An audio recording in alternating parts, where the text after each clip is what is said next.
Hi, good afternoon. This is Katie from Hi Bob, and thank you so much for joining us for today's session on employee experience design. Today, we're just going to really delve into this topic that we're sure is going to be leading the way in terms of HR focus in 2020. And we're very fortunate to have a number of experts and a couple of different perspectives on the subject to share with you today. So to start us off, I'm going to introduce Gilad from the Hi Bob product team. And Gilad's going to just take you through some of the ways in which Hi Bob has been focusing on employee experience design over the last few years. So Gilad, we'll hand over to you.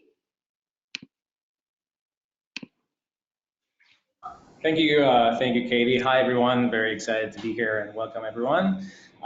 So before we kick it off, I just want to say a couple of words about who we are and what we do at Hi Bob. This slide actually needs a bit of an update, but we currently have we have a people management platform.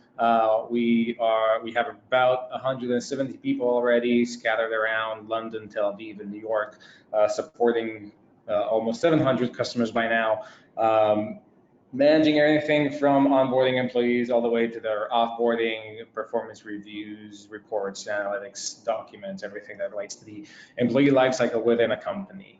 And when we look at our employees, the employees that we serve, we've noticed something very significant. We've noticed that the employees world is significantly changing.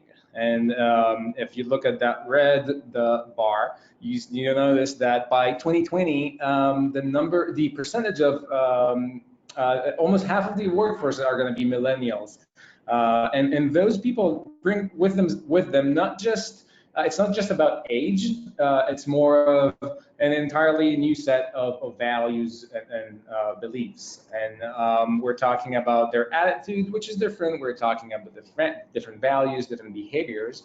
And those who started as employees slowly go up the ranks and become managers and become top execs, and they bring with them a whole different way of looking at work, basically.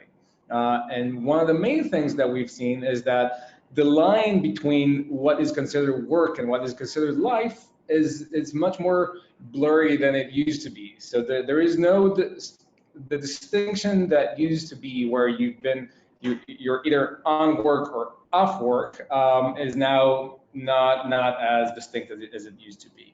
And so what we've noticed is that these employees demand more of a consumer experience from their workplace, from HR, basically. It's not in the old days in which they had work-related elements and life-related elements. If they're using Instagram on their daily lives, and that's what they're used to when consuming experiences, they want to get the same level of experience when they go to work.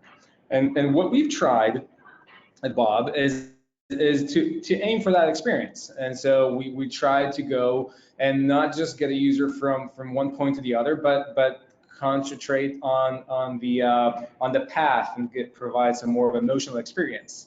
And if we were looking at 2019, that was most of our focus. We tried to bring more of a consumer experience to the way we treat our products.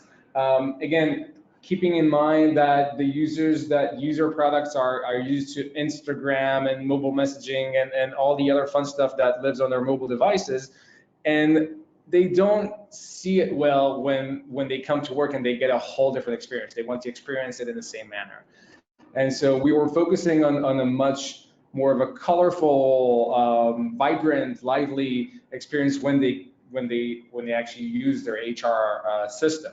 And that went well, but then we discovered another thing, is that it's not enough to keep it as colorful or as Instagram-like like they used to. What we want to focus on in 2020 is more of about a personal experience. And this is what we see being significant moving on, is that employees no longer expect or do not see themselves as a box in an org chart, but rather as an individual that needs to have their own personal, tailored, customized experience when they come to the workplace. And so what we see as a big focus for the coming year is actually not force them to come to us, but actually find them where they are. And so instead of having them log into our system, we're trying to say, where do those employees actually spend their daily life, their work life? Where can we find them in the way that makes the experience much more seamless to them? And so we're focusing much more, for example, on Slack integration. So anything that would have required them to go to our platform, to do it in our platform, we now say, if you want to request a time off, do that from Slack. If you want to give someone a kudos, if you want to announce something, if you want to add another goal to your objectives this quarter, do that from Slack, do that from Microsoft Teams, do that from your mobile, do it directly from your email. We're trying to find and kind of customize or tailor the experience to employees without having them to go through, as colorful as it might be, but through a web experience that we kind of force on them. And so that's kind of like what the process that we're going through to kind of try to bring more of the experience, the employee experience into play in our system. Katie?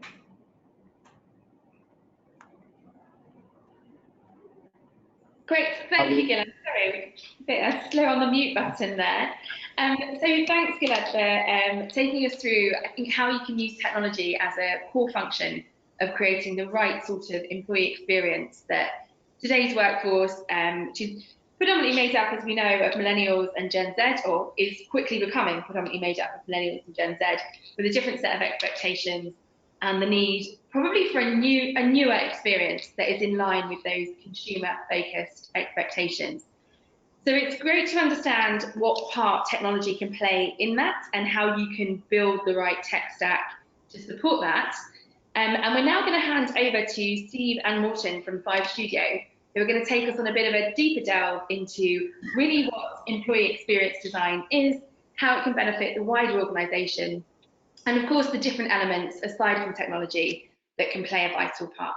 So Steve and Morten, over to you.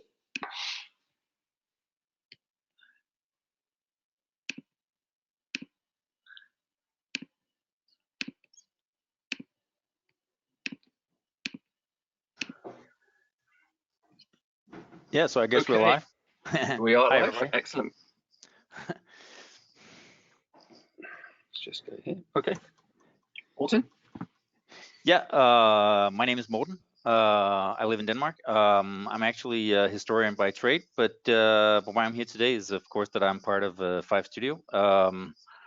Among other things, I'm a certified experience economy expert from Joe Pine's Strategic Horizons, and Joe Pine would be the author of The Experience Economy. And I've worked extensively on using experience design in business and organizational development over the past 10 years or so. So yeah, Steve. Awesome. Hi, greetings everyone from a slightly snowy Stockholm today. So very much in what I would say in the second half of my career, as it were. So kind of first half pre-40s was very much immersed in the in recruitment, mainly kind of as majority of that time as a business owner in agency side. And the last 5 years, I've been through just a challenging and immensely rewarding journey of self-discovery and exploration, really. So this kind of prompted my move to here in Stockholm, but morally kind of delving into my curiosity for experiences and specifically like how to design them. And this kind of led me into things like design thinking and its application into the context of the workplace. So very much found a new passion and passion in my work life. And kind of what that, in terms of where that's kind of taken me to now is very much in with Five Studio. So obviously a design business based in the Nordics, and also creating the Experience Designers podcast, which is kind of says what it is on the tin, is bringing experience design to the wider world. So that's us. So we just wanted to kick things off with just to invite you all listening today, just to read this kind of statement and just take it on board. So I'm just going to go silent as you go through this.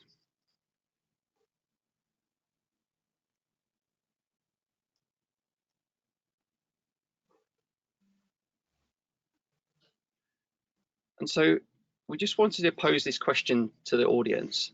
Morten? Yeah, so if this is the main question, why people want to work with you, it might be a little difficult to get an answer to that straight away. But the thing is, if you can't answer it straight away, then there's the potential for you. There's your motivation. So yeah, moving on. Yep. And so our intention for today, and we want to share just a couple of points around what we know the purpose of this webinar. So the first one is around experience lens. Experiences are very much all around us, and more often than not, they're there by default. And I think more so probably in the context of employee experience. There's a lot of kind of mundane out there. There's a lot of basic processes that really do have the potential to come alive and add value to the organization, and more importantly, people. And so one of the things that we use a lot is lenses, and it's one of our key themes in our workshops. So it's kind of one of the props. So one of the props that we use in one of our workshops is a kaleidoscope, as an example. And we really kind of use this as a representation of an experience lens. So if you think about a kaleidoscope, and you look into the lens and you see one formation, but then just a small tweak and the whole formation changes, that's what we see as really just the small tweaks that are required, or the change in perception when looking at things like a process, or we tend to talk about things like recruitment process or onboarding as a program. Well, just to kind of start to reimagine and perhaps encourage you all to start reimagining things from the perspective of an experience. We talk about process, we talk about technology, talk about even people, but perhaps to also tack onto that the experience lens as well. And we'll be showing you some examples of this.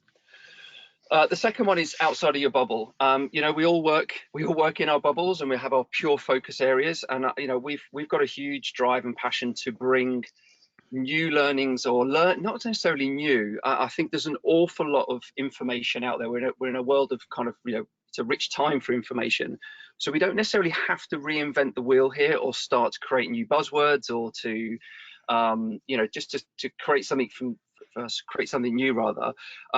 We take a lot of learnings from different contexts and different areas of work, such as kind of customer experience definitely is an area where there is an awful lot of work. CX for me is way ahead in terms of its development compared to EX.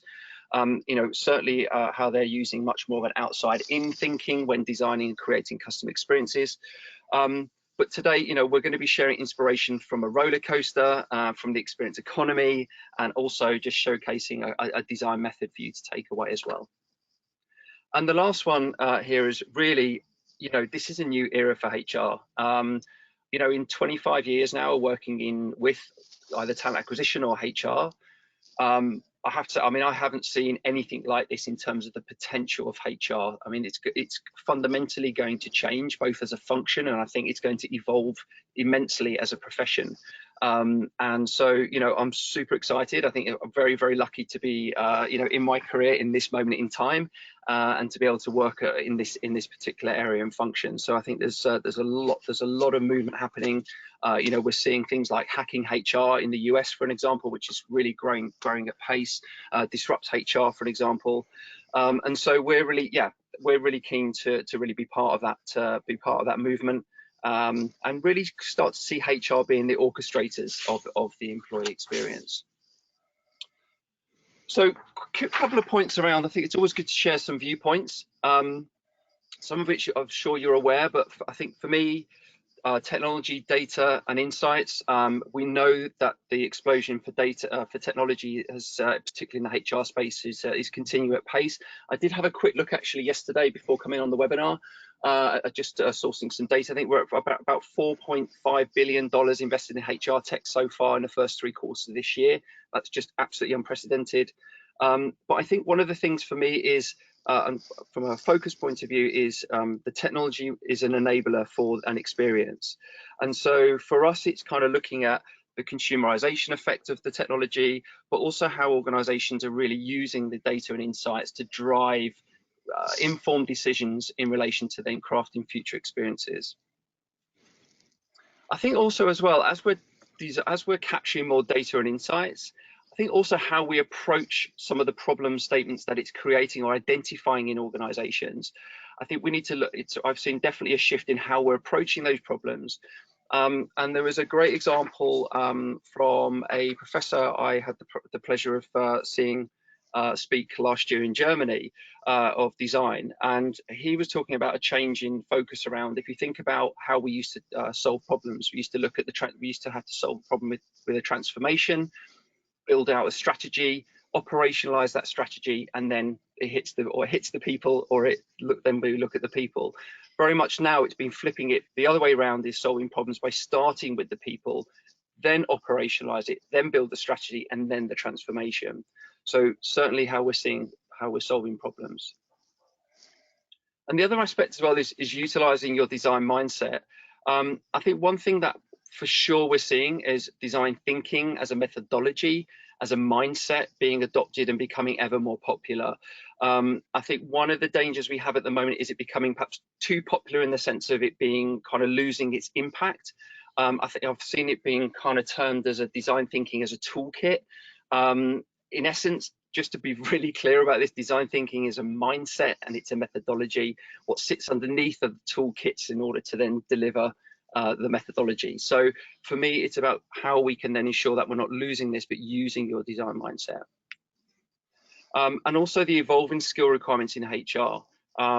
Nobody's really predicting this with accuracy as yet, but certainly in terms of adopting new ways of working that go away from kind of risk adverse or to process orientated to much more human centered and collaborative and co-creating. And so really for us, that's something which we definitely see evolving in terms of the requirements of HR, but also the opportunity for HR to do things differently, to engage the organization in a much more creative and co-creative way. And finally as well, HR as a function moving away from kind of cost to value advisor. This is something, again, just supports the previous point, is just seeing that change as HR as a function and those sitting within is how can it add value into the organization in different ways that never seen before. Autumn? Yeah, so yeah, great, thanks. Actually, it was a great presentation by Gilad upfront, and now we just talked about mindset. So this may, I mean, we called it an industrial mindset and then a new or emerging mindset. You can always argue whether it's new or not, but one thing is the difference in mindsets between generations, but maybe there's a more general shift. So let's just look at some of that. So usually the focus was on profit. Now it's increasingly on impact. The organizing principle for organizations have been that it's a hierarchy, and now it's much more a matrix structure. And you know, that's why it makes total sense. The things that Gilad was talking about, how do you reach out to people where they're actually at? There's a tendency to view people as a resource. Instead of viewing people as what they are, you know, people, actual human beings with aspirations about what they do and their life in general. Then there's the ownership model. There's this, you know, words are important because they constitute things. So one ownership model is obviously ownership. So when you talk about talent acquisition, just think about that for a second. So the thought that you actually acquire a person, just like you would a car or a piece of machinery or a building or inventory. You know, it would be my contention that people would have to consider that for a second. Whereas now it's much more about access. So you can also have access to people. You might not be able to hire them for some reason, but maybe you can tap into the communities and the crowds where they move about. And also, you might, there's this thing in this idea scale model of the exponential organization that talks about leveraged assets. So some assets you don't need to control to be able to use them. So that's one thing you need to think about. Okay, usually people look for tenure. Now they increasingly look for freelance work. It has been coined as nomads, so people traveling around with their heads pretty much, and that can put them to use in any organization anywhere around the world. And also the internal operating mode has shifted from more competition-like to more of a collaborative mindset. So if if you have an operating mode which is competition, then knowledge is usually monopolized, because as we all know, knowledge is power. It's very difficult to monopolize knowledge if you work collaboratively. So obviously you need to share that instead of just keeping it to yourself. And then finally, optimization has been mainly on efficiency, and now it's much more on the effect of something. So if you came across the UN development targets, that's more about effect than about efficiency. Okay, but let's get cracking on the experience economy. First of all, the experience economy was first coined by Joe Pine. That's the guy on the left here. And that was 20 years ago. So this book that you see on the right is actually the 4th edition of the experience economy. And one thing you could pay attention to here is actually competing for customer time, attention, and money. So time, attention, and money can be viewed as resources. So no matter what you invest in, those are 3 things that you can invest. And just think about that for a question. So if you were competing not for customer time, attention, and money, but employee time, attention, and money, what does that look like? Also, the experience economy is a method. I'm not sure I would say it's a mindset, but it's definitely a method. And it being a method means that it can be applied to pretty much anything. So I used experience design for public transport and buildings and just about anything you can think of. So the reach of this is immense. Okay, but there's a few principles when you go about it. The first is the distinction between what and the how. The what is functionally required, and the how is how you go about it. So how you go about it is what can create an experience. Yeah, let's see that. Then there's this thing about intention. So you perform something in order to achieve, something. So you need to really think about what's the intention that you have, so that the design is orientated toward this. And then finally, there's the difference, or the between best practice and best principle. Best practice, as it says, that's when you're copying somebody else who already does it better. So your top aspiration can be a silver medalist.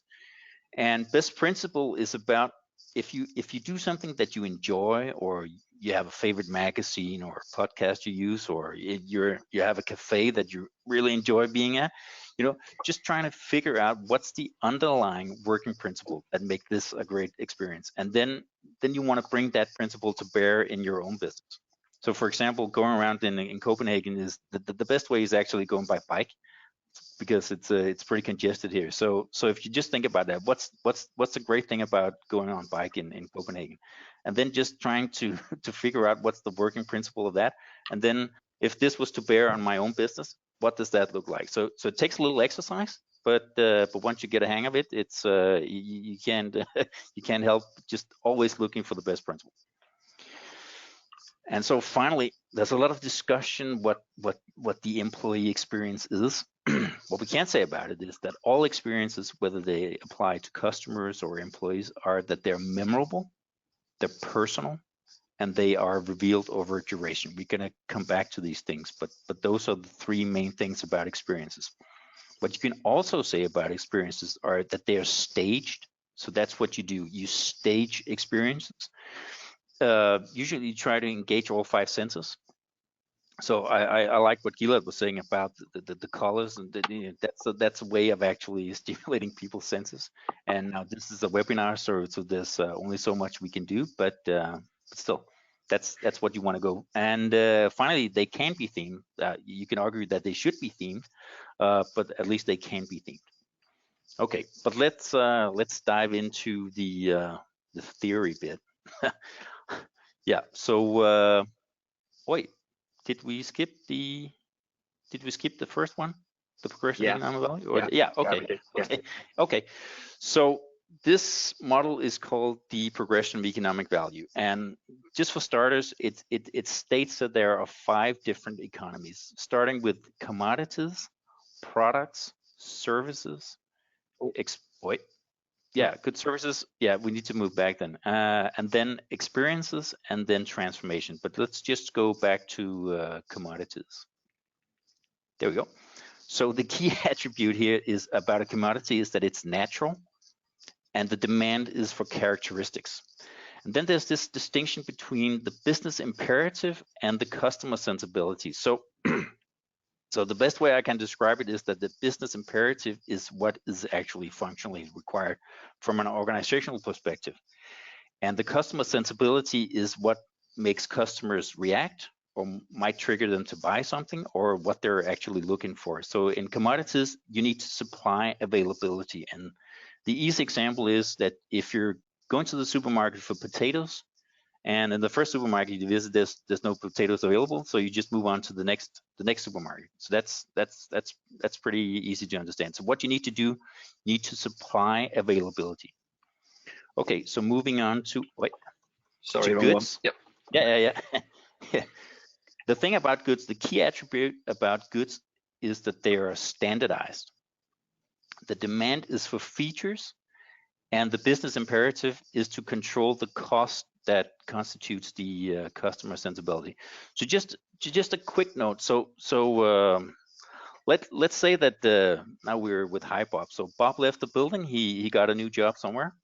So what we basically need is we need a new Bob, and so we apply for a new similar Bob using a list of bullets that the new Bob must be able to do or actually perform.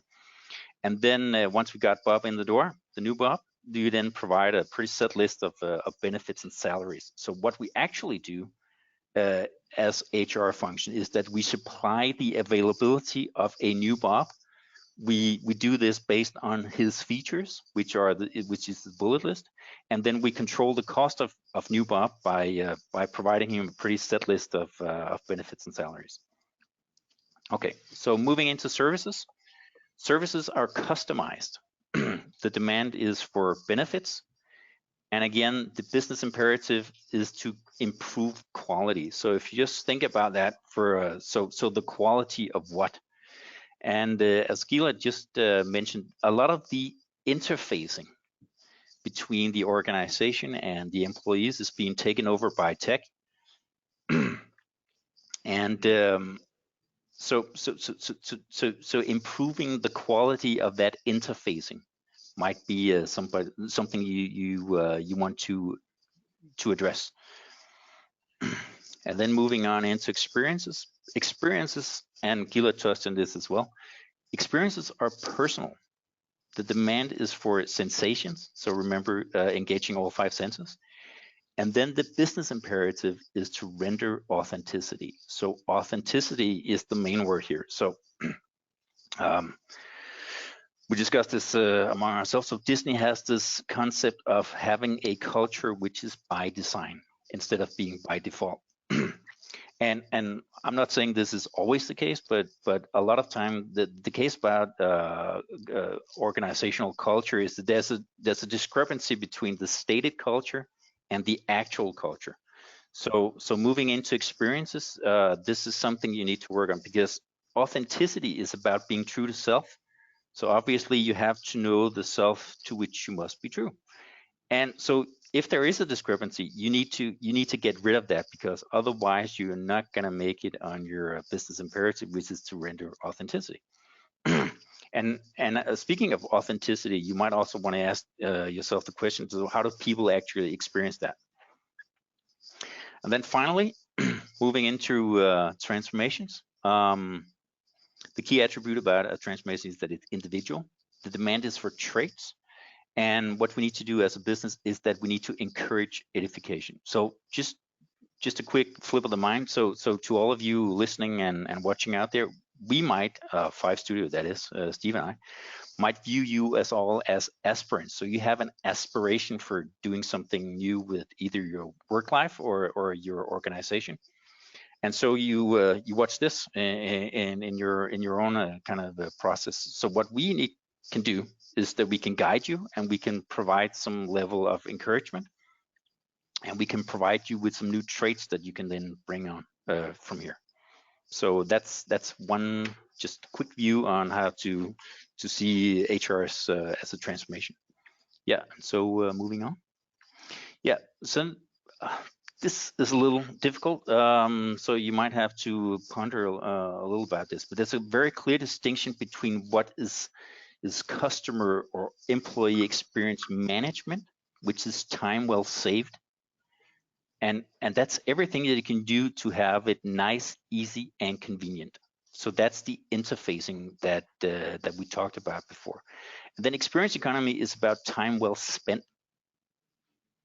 And experiences are memorable, personal, and revealed over duration. So the difference between time well saved and time well spent, that's really important.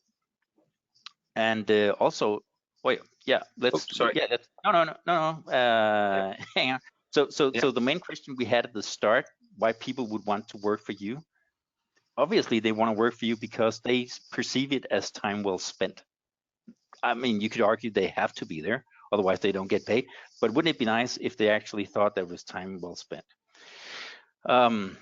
You can say that HR is a business, and as a business, it's subject to all the same things as any other business. And one thing, if you look at the rise of exponential technologies, that exponential technology demonetizes it mainly services. So just moving on.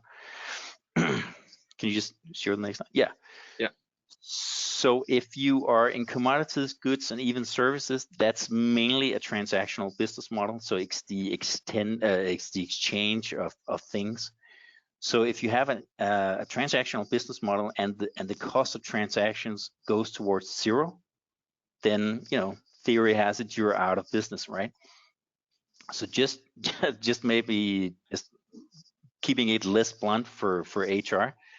You can say that all the interfacing taken over by IT is going to allow for the freeing up of attention, time, and money. So instead of being out of a job due to IT changes, maybe you can take that saved resources and then work on HR as an experience and even as transformation. And I hope that makes sense. Do you have anything to add to that?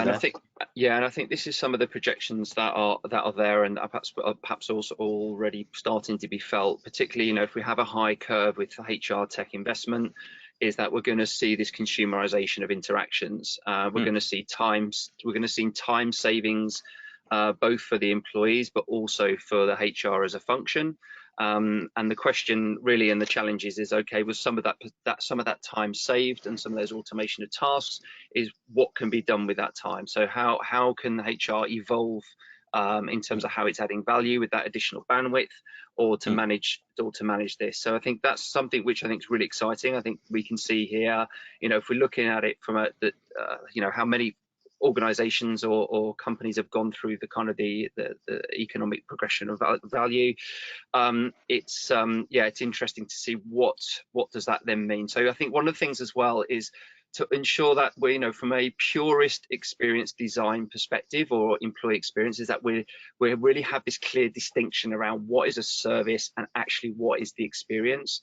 And so not to get caught up in that potentially certain systems say, well, hey, we're going to improve your employee experience. They can improve, but in terms of a real experience, it being inherently personal, it provides the platform, but the actual experience still needs to be designed. The people aspect still needs to be designed, and maintain that balance.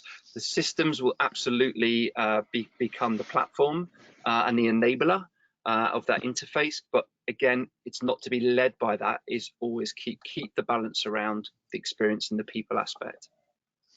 Yeah, and I very much liked about what Gila said in the opening statement. So people, maybe millennials do that, but I think all people do that. So what they use in their personal life, they also expect to use in their work life.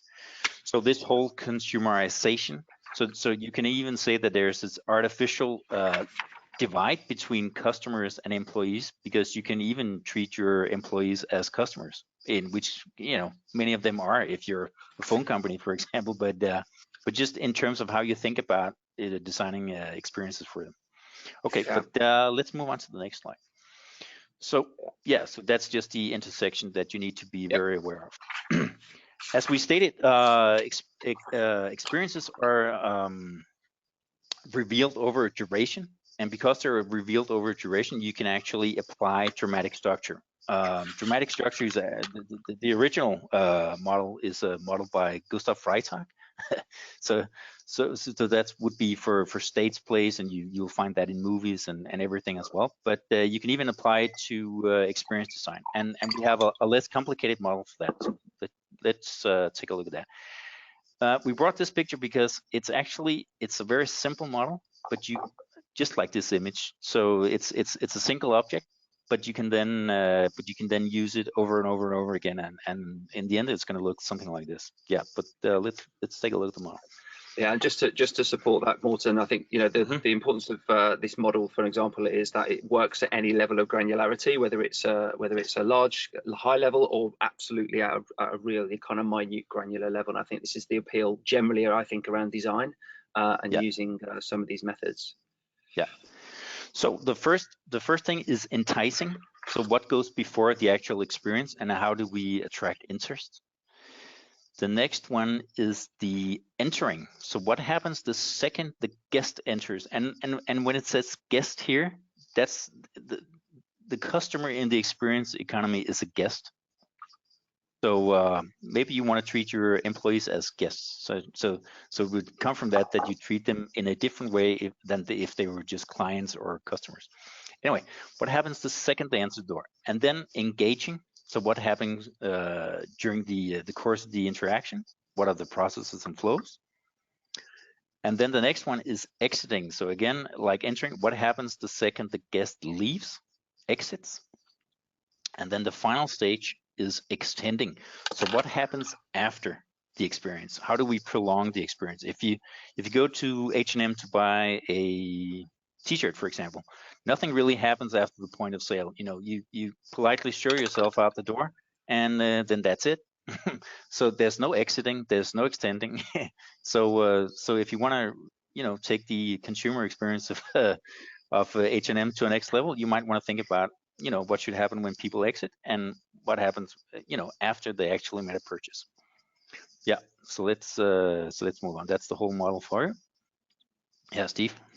Yeah, so for those that may know me, I'm quite abstract with my thinking sometimes. So I just wanted to kind of share this in terms of the 5E model in the application in an industry that in my mind anyway are the kind of the masters of experience design, and that goes anywhere from kind of Disney to Universal Studios.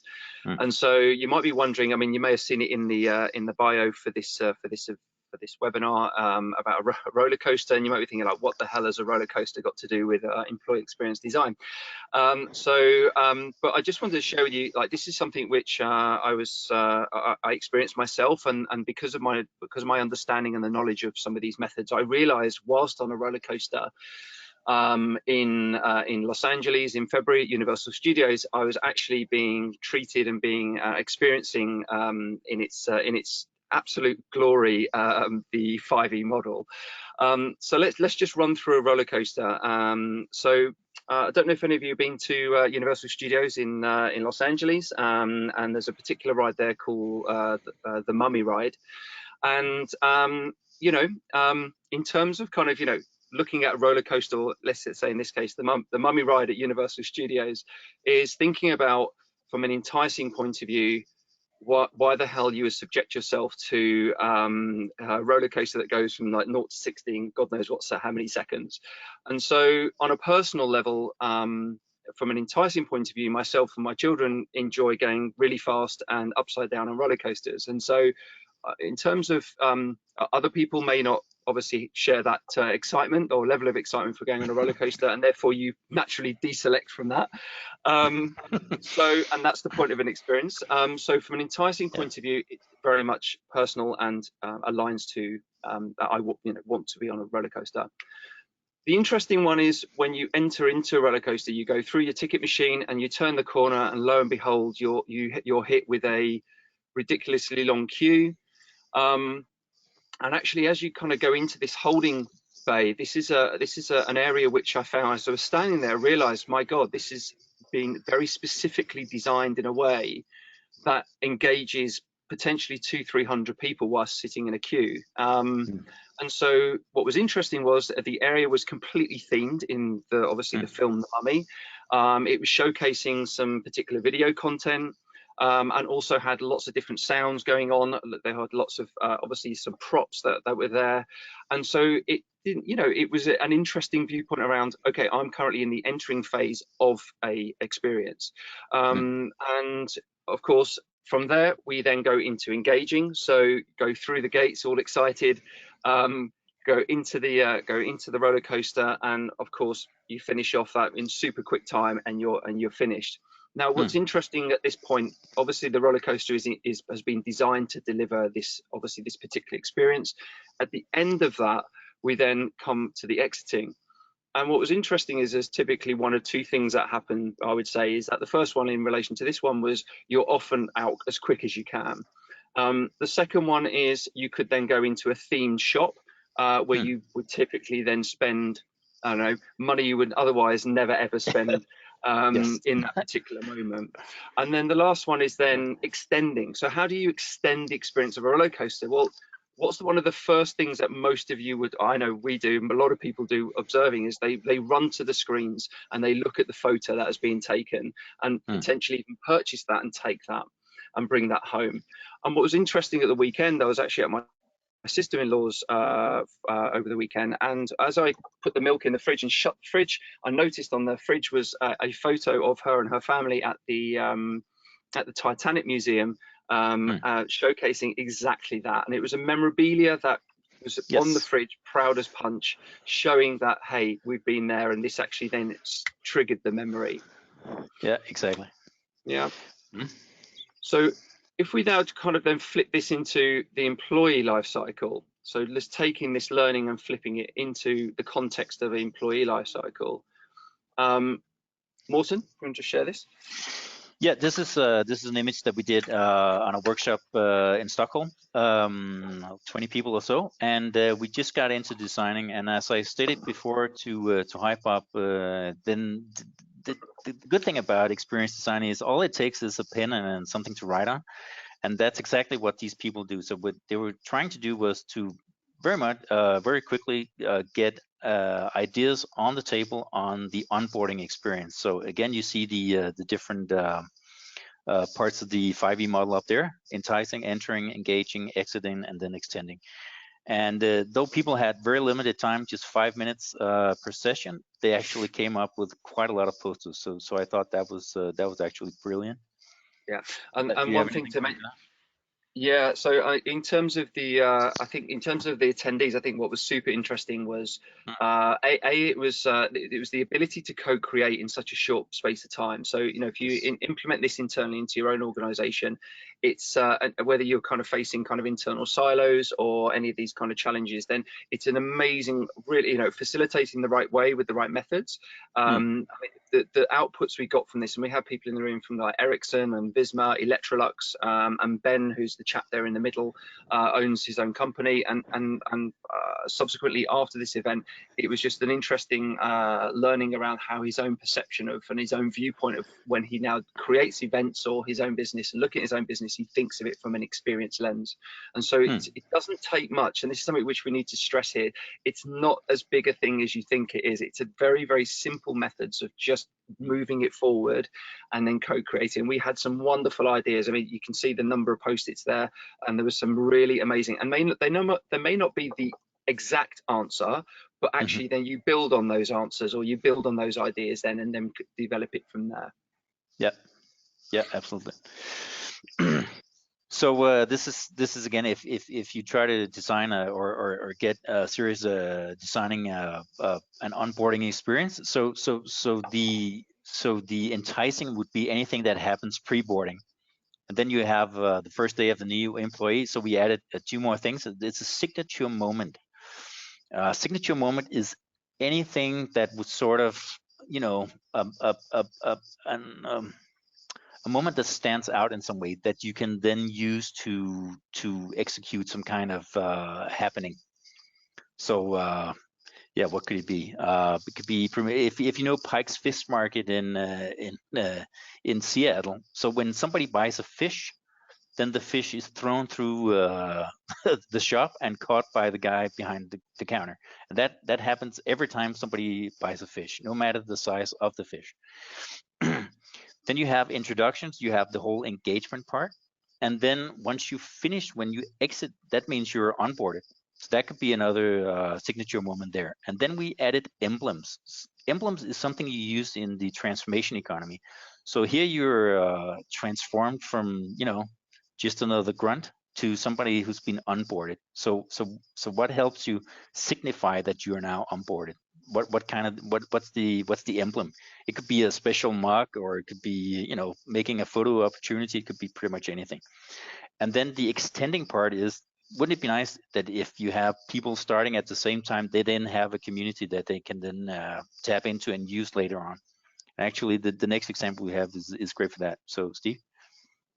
Oh, yeah, but I forgot about that. Yeah, These are actual, these are actual ideas from the workshop, just a small fraction.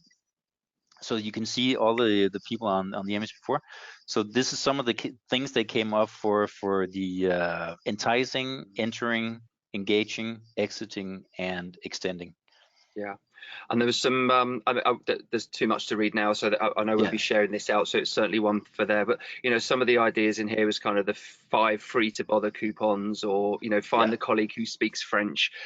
Just some of these kind of really light touch ideas to really start get people engaging into the organisation.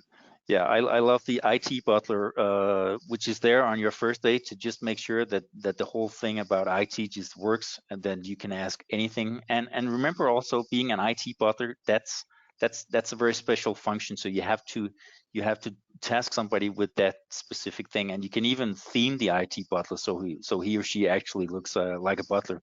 So there's lots of things you can do even there on experience design. Yeah. Actually, I think at Carphone Warehouse in the UK, where they had the the Geek Squad, the Geek Squad actually wore white socks, if memory serves me right. So there was a theme to that. Just a pair of white gloves, I think, would perhaps suffice in this situation. Yeah, maybe. And so this is a bit of an oldie actually, but it's just a really, some of you may have heard of this before, but with Whirlpool in the US. They created an environment called the Real World House. I think this just in connection with onboarding, it's such a brilliant example of theming. It's a good example of co-creation, and it's an amazing example of utilizing your own brand and your products when onboarding sales people into your business. And what they actually did was kitted out a whole apartment with all of Whirlpool products. And people were able to then, I think it was how long was it again, Morten? Was it a week or longer? I think they have to stay for a full week.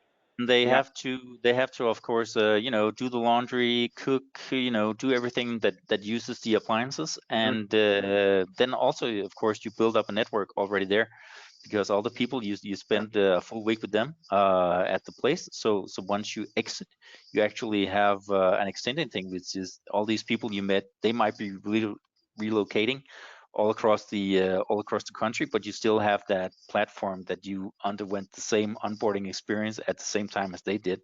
So obviously there's a chance there for you to stay in touch. Yeah, it's incredibly immersive. Yes. Yeah. So okay, so back to this granularity piece again. So just let's kind of then go on a kind of broader level. Let's look at the kind of employee life cycle kind of from an end-to-end perspective. And again, this is just looking at it from a linear perspective. But if you just think about any point of which your time in the employee life cycle, whether it's candidate experience, onboarding, whether it's kind of looking at how you're developing people, whether it's performing or exit or alumni, you can apply the 5E model to those specific areas. I mean, that just it works and is adaptable to that more broader level. The other aspect of it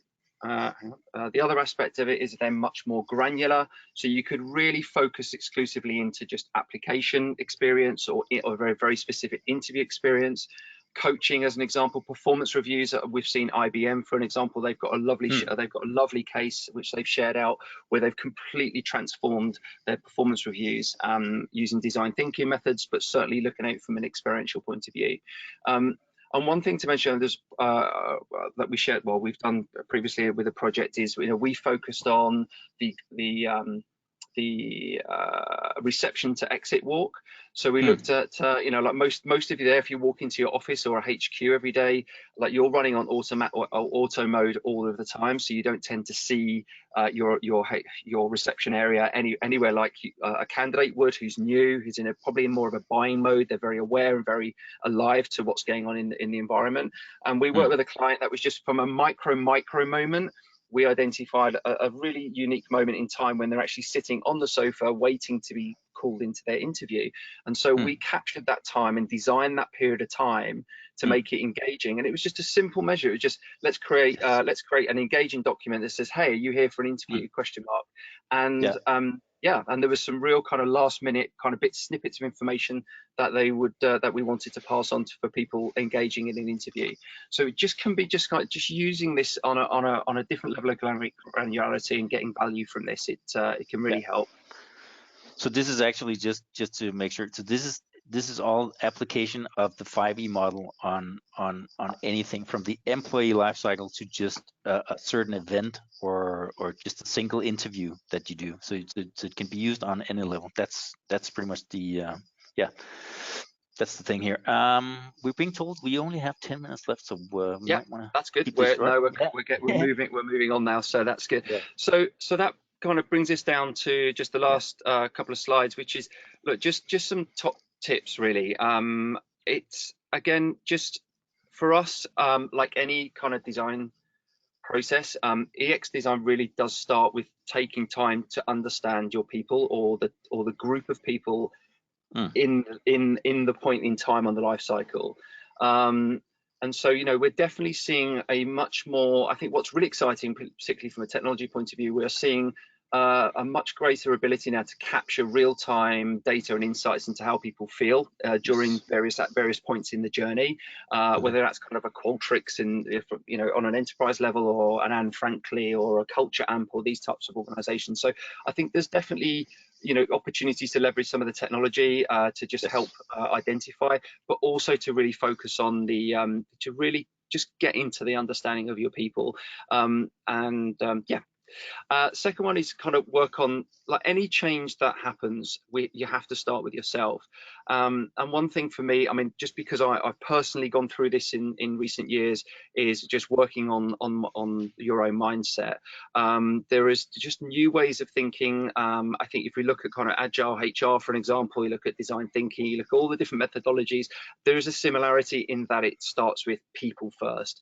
And so if you just, for me, is start to expand, start to really venture out and start to find new learnings and inputs, and the methods and the tools are out there. I mean, don't feel like you have to reinvent anything. There's tons of resources in which you can utilize. It's think of yourself as a kind of an individual with a tool belt with the different tools and techniques in which you then apply depending on the context and the situation.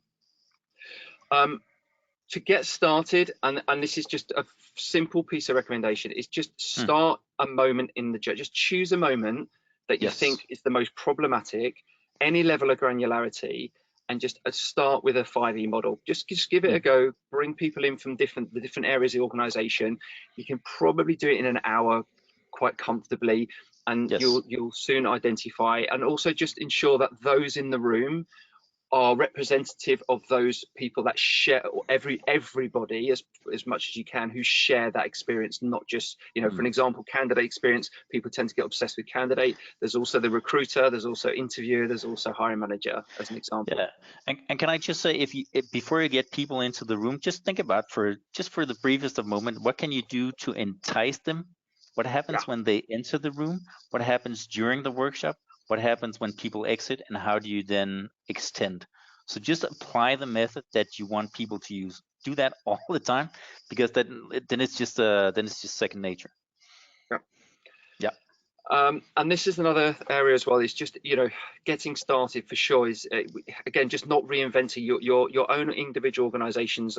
They are all very different canvases and have their whole different kind of nuances and KPIs and metrics. So just align any of these kind of basic EI initiatives to any current, look for those opportunities to really align it into your KPIs and your metrics, because once you see a shift in that and you're able to demonstrate even a small marginal increase or a cost saving or something, then that gives you the opportunity to start building business case and take it further into the business. Just the shortest of note, if you work in the transformation economy, what people charge for is demonstrated outcome. So anything you can do that's demonstrated outcome, tapping into current KPIs and metrics, you want to go with that. Yeah, definitely. Sorry. And then lastly, you know, I think for us, for the future, is just become the orchestrator and the facilitator in your business. Like really, you know, learn the skills, go and create the mindset, choose the moment, and really be, you know, drive this thing. We need people in HR to really start to think about that we can do things differently. And so that's something which for me really passionate about, but I think it's really important. Just become the orchestrator, become the innovative function that you can become. So I think that leaves the end. Just one reminder is just remember, design your own roller coaster ride. And thank you so much for your time. Thank you for your time. Yeah, your time and attention, if not your money. Thank you both so much. That was so insightful. And I think you did a really great job of covering off actually what is experience design, why do businesses need to start thinking about it, and how easy it is to get going. So apparently we just need pens and paper, which is a brilliant thing to know to get started with. And we literally have 2 minutes left. So what it would be great to get your thoughts on is, and I know it's a favourite question that we kind of have cropping up throughout all of our events and webinars, how does a HR team or a people manager get the buy-in from their C-suite in terms of getting going with experience design? Yeah, as stated, also on the front page of the new edition of the Experience Economy, it's about there's 3 resources. So there's attention, there's time, and there's money. So all you really need is a bit of attention and a bit of time. So it doesn't necessarily have to cost anything. It doesn't take you know, IT systems. It doesn't take a lot of tools. It just takes a pen and something to write on, actually, and then it takes what's already inside of your head and what's already, you know, everything that you know in advance. You just need to flip it a little. So speaking about the kaleidoscope, you already know all the different moving parts. So all you need to do is just to, you know, tilt it a little left or right, and then you'll start seeing new images. So it's not really much about budget. It's more about getting started, actually. So I think, yeah, I think there's just very quickly a couple of bits in there around. It's just, you know, if it's something like, you know, we need to increase engagement, or it's time to hire, or it's attrition in the first, I don't know, it's 90 days as an example, which tends to be quite, you know, a problematic area around onboarding as an example, is just, you know, understanding what that impact is on the organization. I know cost obviously money talks, so it's kind of understanding what the cost per hire is, what the cost based on a 90-day period and losing somebody, and look to influence that by designing a better experience and to focus on those areas. So I think, you know, even if you kind of make, I don't know, £10,000 saving as an example, is then use that as a business case to say, well, okay, we'll take 5, and then we'll actually then scale it upwards using some of the cost savings that we have there as an example. So yeah, I mean, that to me is just start small, be super focused. Yeah. We looked at actually the so in general, people are stay with Whirlpool for 8 years, and I'm not saying it's entirely attributable to the onboarding, but obviously they have to be doing something right about their culture and the way they go about it. So there might be an answer for that. So if attrition is an issue in your organization, then this is a great tool. Yeah. Brilliant. Okay, no worries. Great, we've got some numbers in there as well, because we know that's what the C-suite reacts well to. And that's just taken us 1 minute over time. So again, we'll say thank you very much. We will be sending out the slides and a summary of all the points discussed in a blog, which we'll send the link to by email tomorrow. And we can also put you in touch directly with both Steve and Morten if you have further questions that we've not. Yeah, can I just add here to the very last? We don't want to do this in a pushy way, but if people sit out there with and actually have questions, please make sure that they reach us, and we'll you know, just as a way of extending this. So we'll be happy to ask any questions that you have. Yeah. Great. And what's the best way for people to do that? Do you want it to come via us? Is it best to find you? Yeah, they We can can find us on LinkedIn if you can share that, or just get them to Hypop, and hopefully we'll get them there from you. Excellent. Well, thank you very much, and thanks everyone for dialing in and for dedicating time this afternoon to experience design. Thank you for having us. Thank you very much. Thank you. Yeah, thank you. Bye. Bye. Bye.